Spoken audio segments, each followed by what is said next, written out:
이건 말 그대로 충격입니다. 미국의 한 방송사에서 한국을 두고 완전히 미쳤다는 표현을 사용하며 방금 한국에서 돌아온 미국인들의 인터뷰를 내보냈습니다. 그런데 이들의 반응이 가관입니다. 정말 제정신이 아니다. 도저히 믿기지 않는다는 이 발언이 전파를 타자마자 방송을 보던 시청자들은 한동안 말을 잇지 못했습니다. 댓글창은 폭발했고 SNS는 순식간에 한국에 대한 이야기로 도배되었습니다. 이 논란 한가운데에서 한국에서 직접 특파원으로 활동했던 한 미국 여성이 충격적인 사연을 보내왔습니다. 그녀는 이 모든 반응은 자신이 한국에서 경험한 것과는 차원이 다르다고 폭로했는데요. 도대체 무슨 일이 벌어지고 있는 걸까요? 지금 바로 사연 시작합니다. 안녕하세요. 저는 CNN 특파원으로서 전 세계를 누비며 수많은 사건과 변화를 기록해왔어요.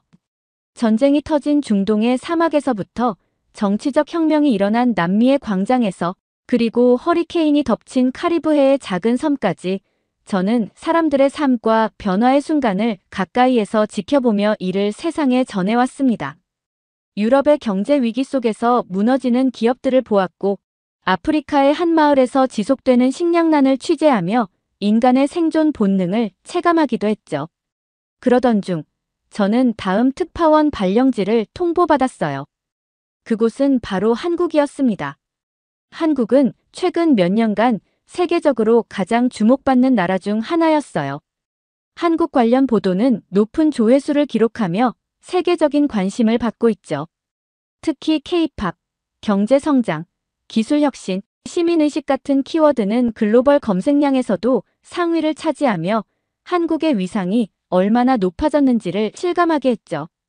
그렇게 CNN 본사에서도 한국에 대한 관심이 높아졌고 저는 그 변화를 가장 가까이에서 기록하기 위해 2019년부터 한국에서 특파원 생활을 시작했어요. 제가 본 한국을 한마디로 설명하라면 놀라움의 연속인 나라라고 할 수 있을 것 같아요. 더 이상 한국은 단순한 아시아의 작은 나라가 아니더라고요. 한국은 이제 세계 무대에서 중요한 역할을 하는 강력한 국가로 자리 잡고 있었습니다.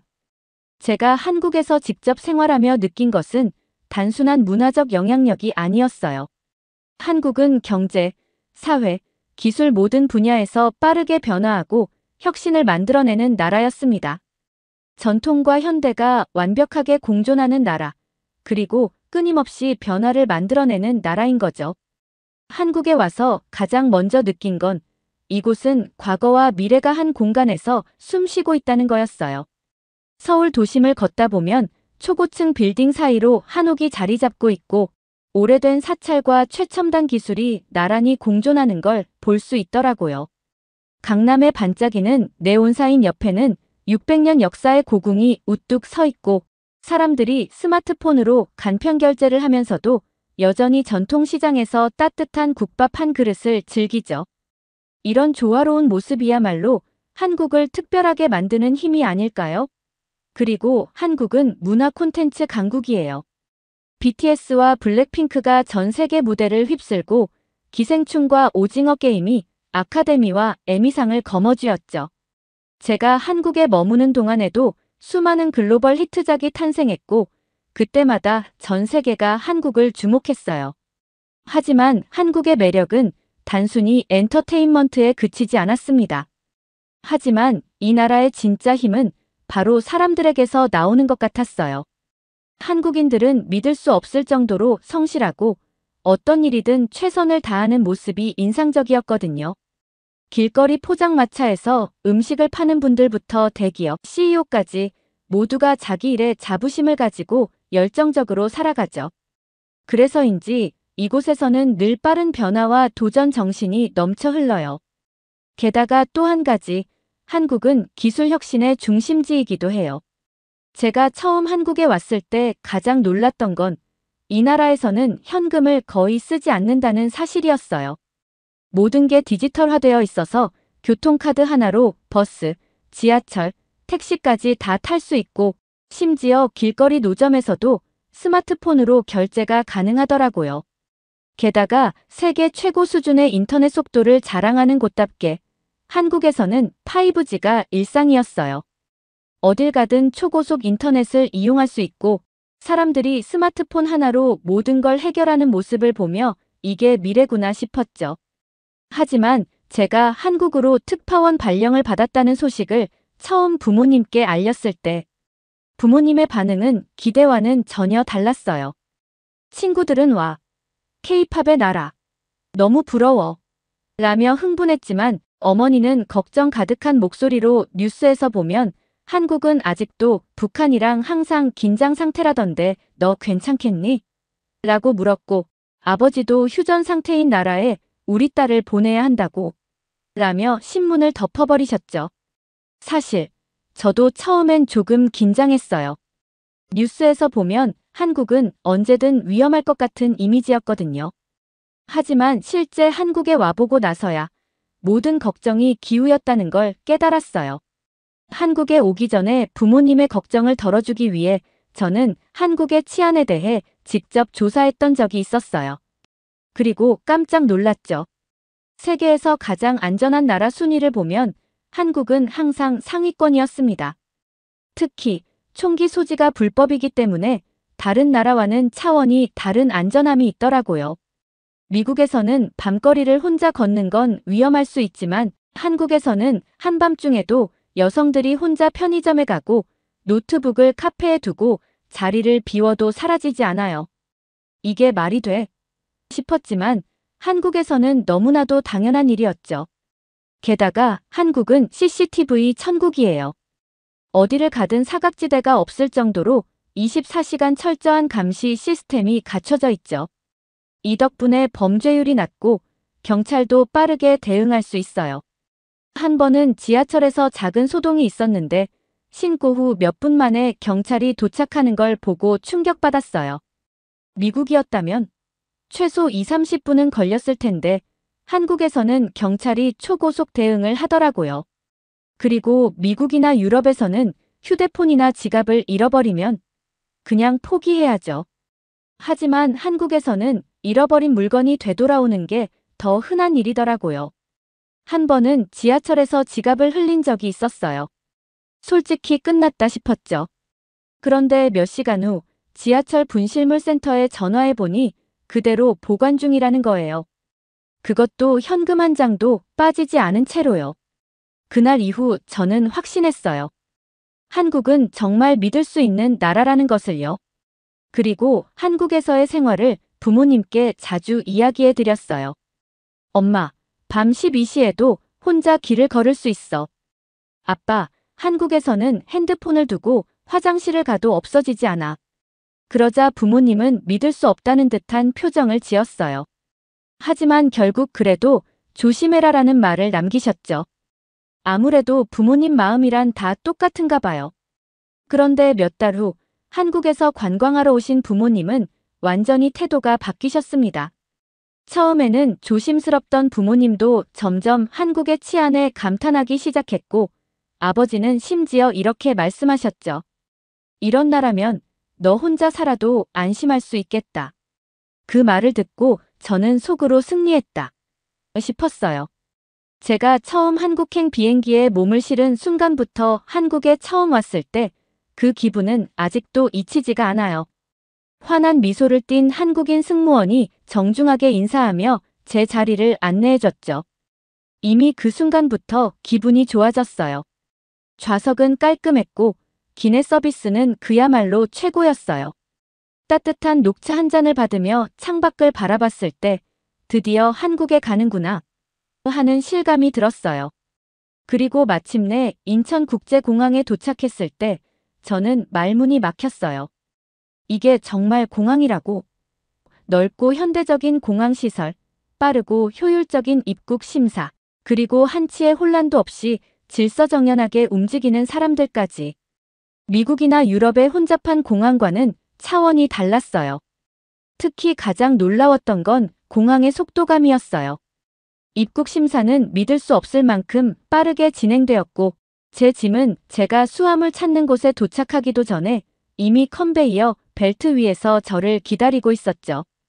그리고 공항을 빠져나와 서울로 향하는 순간 창밖으로 펼쳐진 도시 풍경을 보며 확신했어요. 이곳은 단순한 여행지가 아니라 미래를 앞서가는 나라라는 걸요.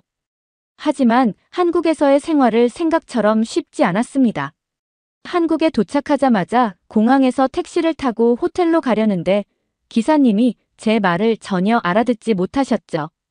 결국 스마트폰 번역기를 켰는데 호텔로 가주세요가 엉뚱하게 호텔을 폭파하세요로 번역되었어요. 기사님의 당황한 표정을 보고 등에서 식은땀이 흘렀죠.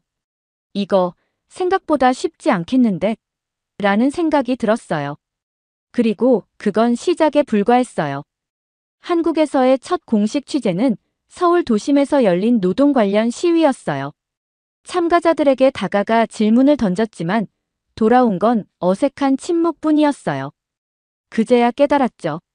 아, 한국어를 못하면 인터뷰도 힘들겠구나. 결국 현장 분위기만 카메라에 담고 돌아왔어요. 그날 밤 노트북 앞에서 깊은 한숨을 내쉬었어요.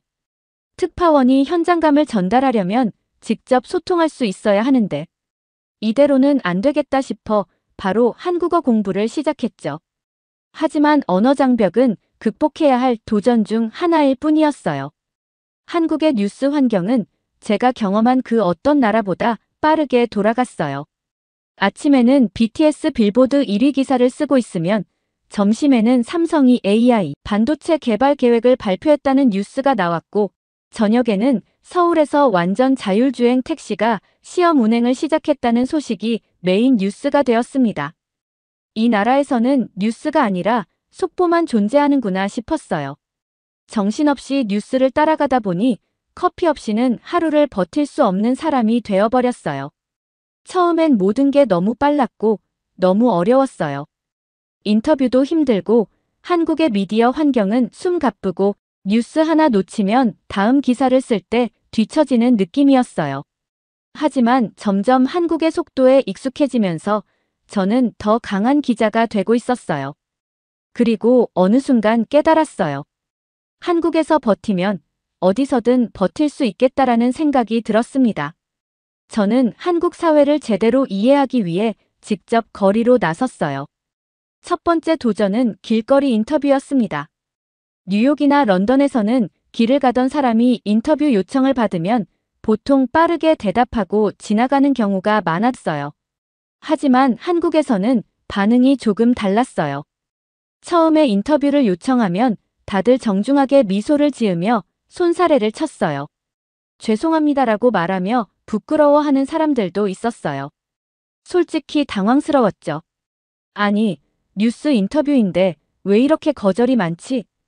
그런데 한참을 헤매던 중 김 PD님이 다가와 제게 말했어요. 그는 한국인들이 영어 인터뷰에 부담을 느끼는 경우가 많다고 말해주면서 한국어로 간단하게 인사를 하면 분위기가 달라질 거라는 조언을 해주더라고요.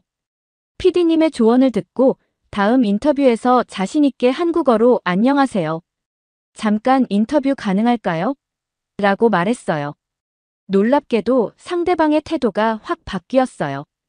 긴장하던 표정이 풀리면서 대답을 해주었고 저는 한국인들의 정이라는 문화를 처음으로 체감할 수 있었죠. 며칠 후 저는 IT 스타트업 CEO를 인터뷰할 기회를 얻었어요.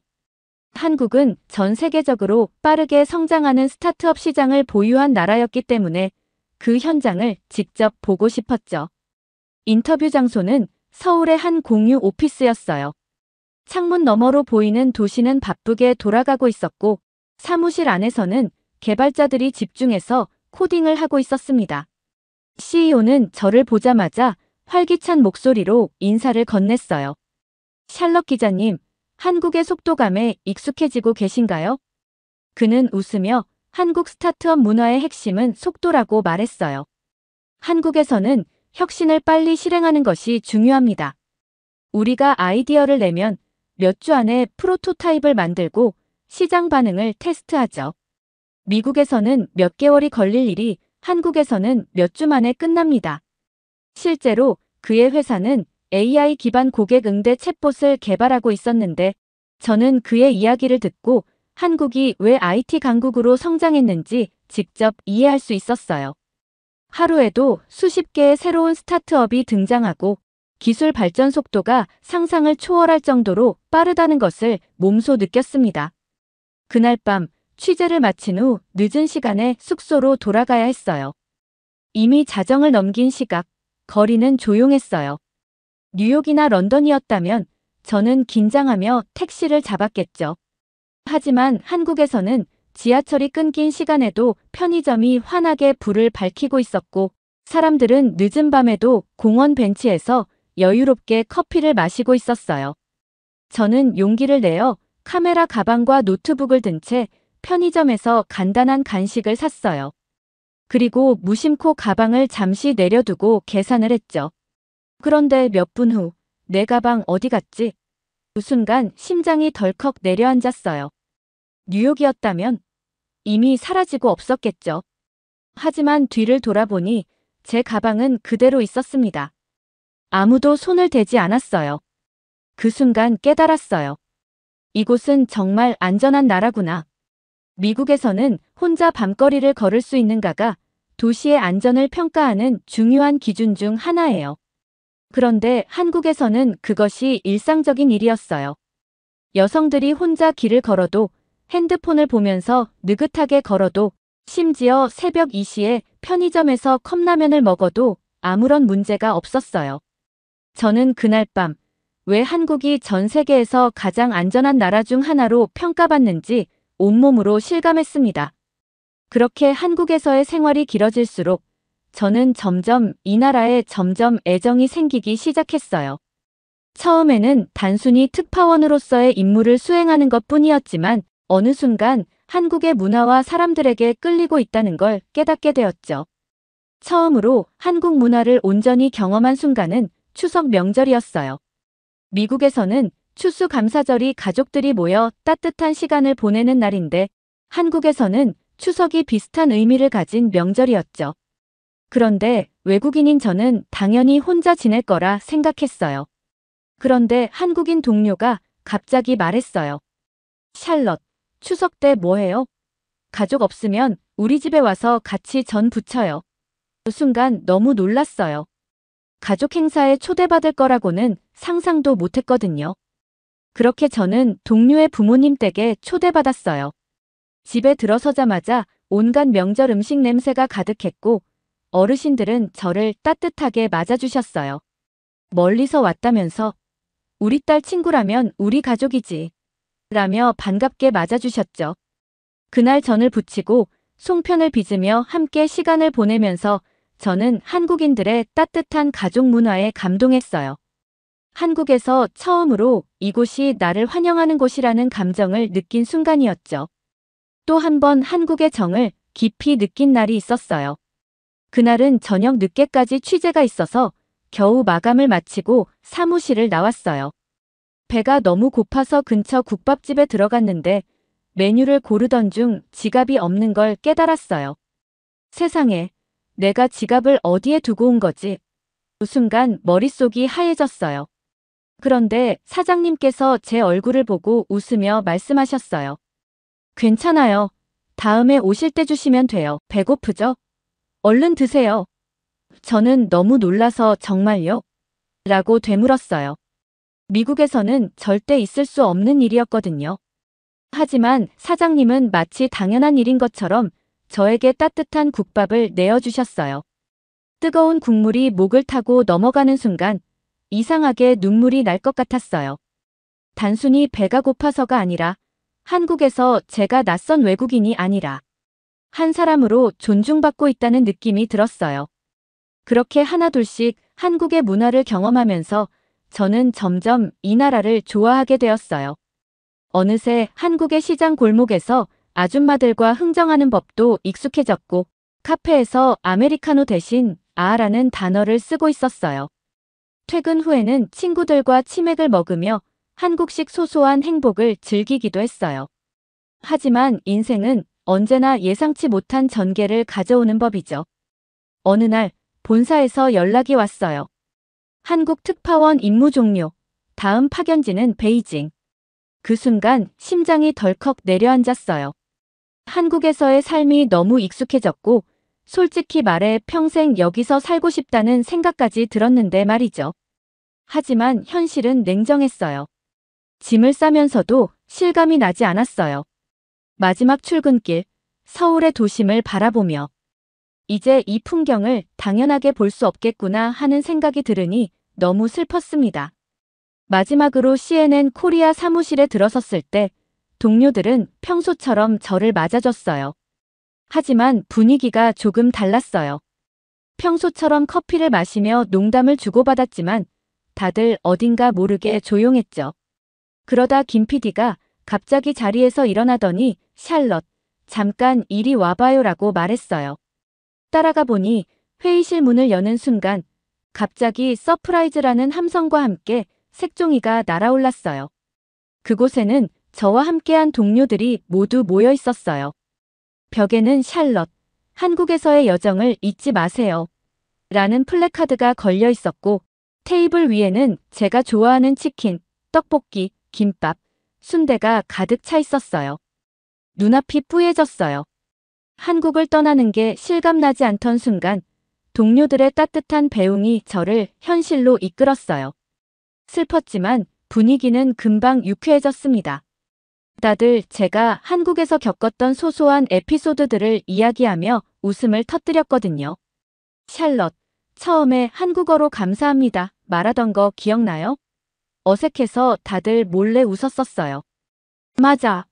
그리고 너 치맥 처음 먹고 감탄하면서 이건 혁명이야 라고 했잖아. 저는 웃다가도 가슴이 찡했어요. 이 사람들과 함께했던 시간이 너무 소중했거든요. 파티가 끝날 무렵 김 PD님이 제게 다가와 작은 상자를 내밀었어요. 우리가 준비한 작은 선물이야. 열어보니 안에는 제가 취재했던 순간들이 담긴 사진첩과 함께 손글씨로 적힌 편지들이 있었어요. 샬럿, 너와 함께 일하면서 너무 즐거웠어. 한국에서의 기억을 영원히 간직하길 바라. 편지를 읽는 순간 참았던 눈물이 터지고 말았어요. 한 명, 두 명, 다들 눈물을 훔쳤고 결국 우리는 서로를 꼭 껴안았어요. 떠나는 날 인천국제공항으로 가는 길은 평소보다 유난히 길게 느껴졌어요. 창밖으로 스치는 서울의 거리, 한강, 그리고 지나가는 사람들의 모습 하나하나가 소중하게 다가왔어요. 비행기가 이륙할 때 창밖으로 보이는 도시의 불빛을 바라보며 다시 한번 깨달았어요. 한국은 제 인생에서 가장 따뜻한 순간들을 선물해준 곳이었다는 것을요. 지금 한국을 떠난 지 몇 달이 지났지만 여전히 제 머릿속에는 한국에서의 순간들이 선명하게 남아있어요. 미국으로 복귀한 후에도 제 몸과 마음은 아직도 한국에 머물러 있는 것 같습니다.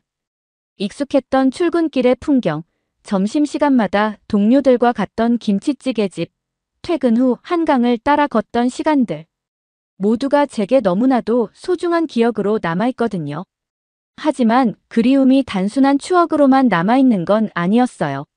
미국에서의 일상이 다시 시작되었지만 어느 순간 한국에서의 삶이 얼마나 저에게 깊이 스며들었는지를 깨닫게 되었어요. 출근길, 카페에서 커피를 주문하려다 무심코 아라는 말을 뱉었다가 바리스타의 어리둥절한 표정으로 저를 쳐다보더라고요. 그 순간 한국에서 자연스럽게 익숙해진 작은 습관들이 제 안에 얼마나 깊이 자리 잡았는지를 실감했죠. 낮에는 업무에 집중하며 바쁘게 지내려 했지만 저도 모르게 한국과 관련된 뉴스들을 찾아보는 게 습관이 되어버렸어요. 가끔은 아무 이유 없이 유튜브에서 서울거리 풍경이나 한국 편의점, 먹방 같은 영상을 틀어놓고 있는 제 모습을 발견하곤 하죠. 그러다 문득 한강 야경이 그리워 창문을 바라보는데 익숙했던 서울의 밤이 아닌 낯선 미국의 빌딩 숲이 펼쳐져 있을 때 마음이 묘하게 허전하더라고요. 그리고 가장 힘들었던 순간은 한국에서 친하게 지냈던 동료들의 단체 채팅방이었어요. 어느 날 동료들이 한강공원에서 야외 치맥을 하며 찍은 사진을 올렸는데 화면 속에는 여전히 웃고 떠드는 익숙한 얼굴들이 있었어요. 그런데 그 속에 저는 없다는 사실에 제가 한국에서 보낸 시간이 한낱 꿈이었던 것처럼 느껴졌어요. 그들과 함께였던 날들이 이제는 현실이 아니라 과거가 되어버렸다는 사실이 갑자기 가슴을 꽉 조여왔죠. 그리움은 가끔 예상치 못한 순간에 불쑥 찾아오곤 했어요. 길을 걷다가 익숙한 냄새가 날 때, 한국어가 들릴 때, 심지어 편의점에서 라면 코너를 지나칠 때도요. 그럴 때마다 아, 나 정말 한국이 그립구나 하고 깨닫게 되었어요. 그렇기에 이번 중국 파견이 더 두렵게 느껴졌는지도 몰라요. 한국에서의 자유로운 취재 환경과 따뜻한 인간관계에 익숙해진 후 이제는 철저한 검열과 제한된 보도를 해야 할 수도 있는 곳으로 가야 한다는 현실이 버겁게 다가왔어요. 그런데 어느 날 사무실 책상 위에 작은 소포가 놓여 있었어요. 보낸 사람을 보니 한국에서 함께 일했던 김 PD였어요. 박스를 열어보니 안에는 한국 과자들과 함께 손편지가 들어있더라고요. 샬럿, 요즘 많이 힘들지? 단체 채팅방에서 내가 조용한 걸 보고 다들 걱정했어. 한국이 많이 그리울 것 같아서 준비했어. 여기는 여전히 바쁘게 돌아가고 있어. 네가 없으니 허전해. 꼭 다시 와야 해. 편지를 읽으며 나도 모르게 미소가 지어졌어요. 그리고 동시에 그동안 꼭꼭 눌러왔던 감정이 북받쳐 올라왔어요. 김 PD님은 제 그리움을 눈치채고 멀리서라도 응원하고 싶었던 거겠죠. 정말 너무 고마웠고 힘이 나더라고요. 중국으로 떠나기 전 저는 한국에서 친했던 동료들과 마지막 영상 통화를 했어요. 중국에서도 잘 지내야 해. 가끔 한국 와서 한강에서 치맥하자. 그들의 말에 저는 웃으며 고개를 끄덕였어요. 하지만 마음 한편으로는 알 수 없는 불안감이 스며들었어요. 한국에서는 사람들의 진짜 목소리를 담을 수 있었지만 중국에서는 어떤 제약이 있을지 가늠이 되지 않았거든요. 그리고 지금 저는 중국에서 지내고 있어요. 처음 도착했을 때부터 분위기가 다르더라고요. 공항에서부터 유난히 삼엄한 검문과 까다로운 입국 절차를 겪으며 이곳이 한국과는 다르다는 걸 단번에 실감했죠. 출근 첫날, 저는 회사에서 제공한 업무용 휴대폰을 받았어요. 그리고 몇 가지 앱이 기본적으로 깔려 있었죠. 그중 하나는 인터넷 검열을 위한 프로그램이었어요. 중국에서는 외국 SNS가 대부분 차단되어 있었고 뉴스 검색조차도 한계가 있었어요. 한국에서는 실시간으로 다양한 정보를 접하고 사람들과 자유롭게 대화할 수 있었지만 여기서는 모든 것이 통제된다는 느낌이 강하게 들었습니다. 거리에 나가면 서울에서처럼 자유롭게 촬영을 할 수도 없었어요.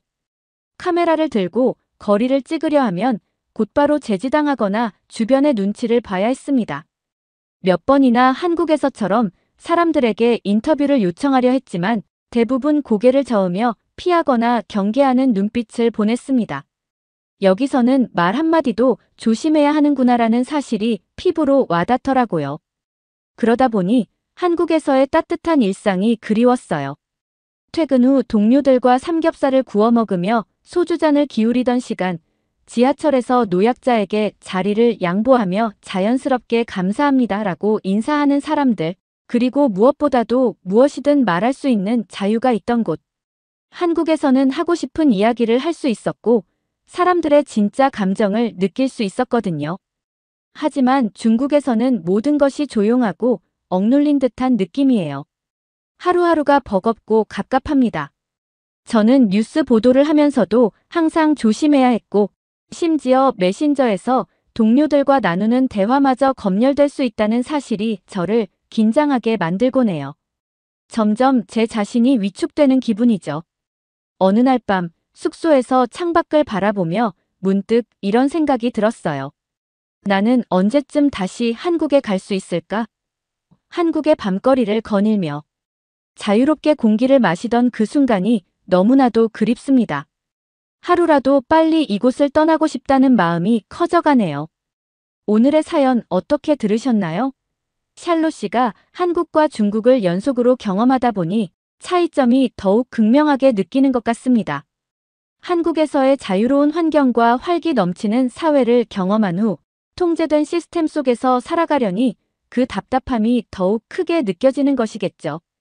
한국에서의 경험이 단순한 취재가 아니라 삶의 일부가 되어버린 샬롯 씨에게 한국은 더 이상 단순한 외국이 아니라 다시 돌아가고 싶은 곳이 된 것 같습니다. 오늘의 사연이 좋으셨다면 구독과 좋아요를 눌러주세요. 여러분의 구독과 좋아요는 영상 제작에 큰 힘이 됩니다. 끝까지 시청해주셔서 감사합니다. 더욱더 감명 깊은 사연으로 찾아뵙겠습니다.